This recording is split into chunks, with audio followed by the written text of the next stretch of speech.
Hi guys, Bolt here. Today I have some very exciting news for all of you. Gameplay footage of Broken Arrow will be live streamed on Twitch on December 14th at 2 PM UK time. So that is about 3 PM Central European time and early in the morning for all of you living in America. Now before we get to enjoy some solid gameplay footage, there has been a huge drop of exciting news that I will be talking about in today's short video. First of all, we have a first look at the deck building system, or army builder as it is called in Broken Arrow, that we will be spending hours upon hours in when we have our hands on the game itself. Now you will be happy to hear that the AC-130 will enter the fray.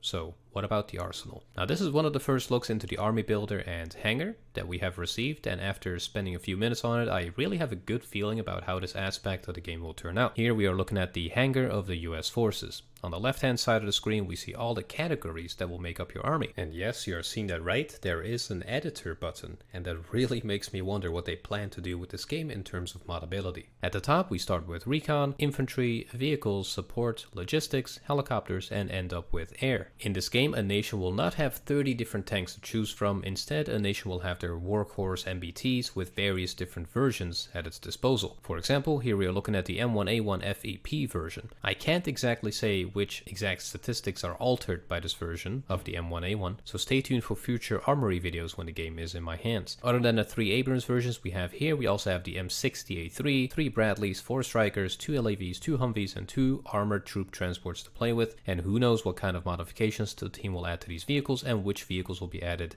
in later installments of the game. Now if you look at the vehicle statistics on the right side, we see quite a lot of information in very organized way. At the top we have the pin tool, which will enable us to compare units with each other.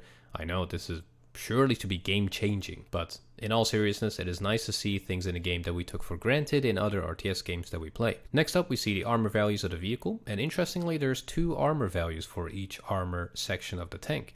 For example, at the front of the tank there's an armor value of 750 if it is hit by a kinetic round, but an armor value of 1100 when it is hit by a heat round, high explosive anti-tank. The same is true for the other sections of the tank. Now this is really cool since I made a huge point of the various types of ammunition and armor that you will be able to equip your tanks with in the previous video. If you are playing on a CQC map, having more kinetic protection might be more important. If you plan on using your tanks in big towns, having top protection against infantry-based anti-tank missiles might also come in handy. Besides that, we have a row of information below this section. I believe this is the HP of the tank right here, the speed, the sighting range. Now I am not quite sure what this symbol means, perhaps it's the reconnaissance strength of the unit. And finally it ends with the weight of the vehicle. Now the weight is a really interesting addition to the vehicle statistics, since this means that there will be consequences to turning your tank into the Overlord tank from Command & Conquer's Generals. It'll be slow as molasses and tough to maneuver around. Next up are all the weapons, and honestly these statistics really speak for themselves, which is really good. In the weapon statistics however, we do see that they've added the aim time, which speaks for itself, but it's basically the time it takes before this weapon will be fired at the enemy. The statistics of the main gun are also really interesting. Here we have info about the round that will be fired, together with the targets that this can be fired at, the range, dispersion, blast radius, and the value of penetration. And as we know, it is all about penetration. Now this portion is a bit cut off, but since this tank is loaded with high explosive anti-tank, the penetration value does not really have a range as the M240 has. Since the M240 is a kinetic weapon, the penetration value will increase if the target is closer.